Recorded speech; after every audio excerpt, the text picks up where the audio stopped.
এটি সাপোজ আমার second position, আমি ক্লোজ দিলাম। এটা হচ্ছে আমার মিড পজিশন, যেটাকে আমি বলছি, এটাকে আমি টিচ করে দিলাম। ওকে, টিচ করে দিয়েছি, এনাফ। ওকে, এখন আমি থার্ড পজিশনটি দিব। এটি হচ্ছে আমার থার্ড পজিশন, মানে ইন পজিশন থেকে আমি এখন আবার জগ মোডে টিপ দিলাম। জগ মোডে টিপ দিয়ে এখন আমি আমার হোম পজিশনে নিয়ে যাই সেটাকে আমি সাপোজ হচ্ছে এটা হচ্ছে আমার হচ্ছে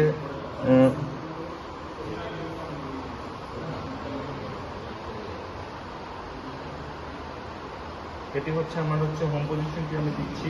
হোম পজিশনটি যখন আমি দিচ্ছি, এটা হচ্ছে আমার ইনিং পজিশন সাপোজে।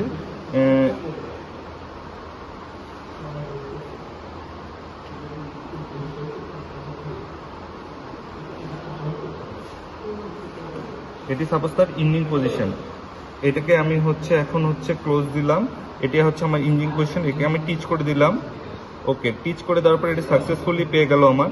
এখন আমি এটাকে স্টার্ট করব। সো এটাকে আমি সেভ অ্যান্ড ক্লোজ দিলাম।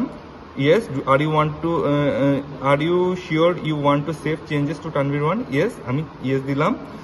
এটি আপলোড হয়ে গেল। এখন আমি তানভীর 1-এ ক্লিক করলাম। ক্লিক করে আমি এটি এখন আমার ইয়াতে নিয়ে যাব। এখন আমি মেনুতে ক্লিক করব। মেনুতে ক্লিক করলে এখানে প্যানেল আছে, এই যে সবার লাস্টে অপশনটি প্যানেলে টিপ দিব। এখানে আমার হচ্ছে স্পিড আমি সবসময় আসিনি, এখন এটা প্রোগ্রামে আমি এখানে সিলেক্ট করব। প্রোগ্রামটি আমি সিলেক্ট করব। প্রোগ্রাম হচ্ছে আমার তানভীর 1 প্রোগ্রামটি আমি সিলেক্ট করেছি। সিলেক্ট করে দিলাম। Are you want select?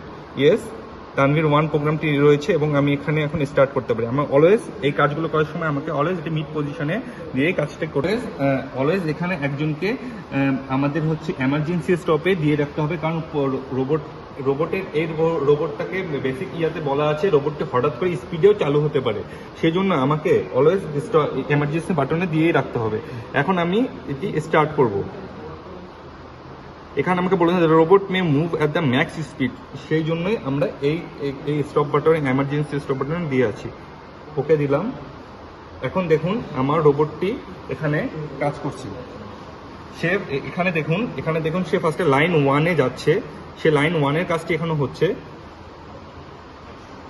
Line 1-এর কাজটি পরে হচ্ছে সাপোজ এই যে আমার এখন লাইন 2-এর কাজটি হচ্ছে।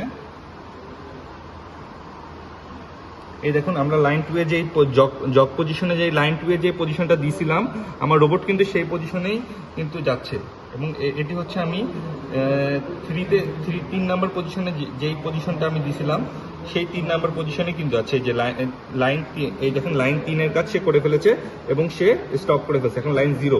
এখন যদি আমাকে আবার স্টার্ট করতে হয়, আমাকে আবার হচ্ছে সিলেক্টে যেতে হবে। সিলেক্টে যাওয়ার পরে আবার হচ্ছে তানভীর 1 আমার প্রোগ্রামটি সিলেক্ট করতে হবে। সিলেক্ট দিয়ে ইয়েস দিয়ে আবার আমাকে স্টার্ট বাটনে প্রেস করলে আবার ম্যাক্স স্পিডে ওকেটা দিলে আবার সে কাজ করবে। এভাবে করে আমরা আজকে XYZ এর কাজটি আমরা আজকে কমপ্লিট করে দেব। ধন্যবাদ।